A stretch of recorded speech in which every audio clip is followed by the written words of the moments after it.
Okay, what do we have today?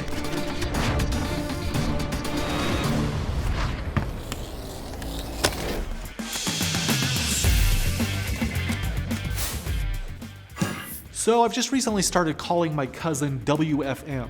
Now, just some background on this, she's barely 5 feet 2 inches tall, and she can probably leg press a semi. And that's why I call her WFM. She has a high power density, just like Vishay's AEC Q200 qualified WFM power metal plate current sense resistors. WFM series resistors are available in 2010 and 2512 case sizes, with power ratings up to 4 watts and resistance values from 10 to 500 milliohms.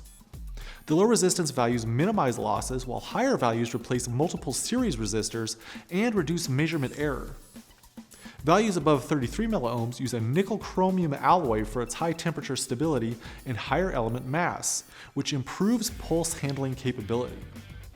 The WFM series also includes a copper heat spreader over the resistive element to more efficiently transfer heat into the PCB, enabling the high power density and minimizing hotspots for long-term reliability and resistance stability down to 0.1%.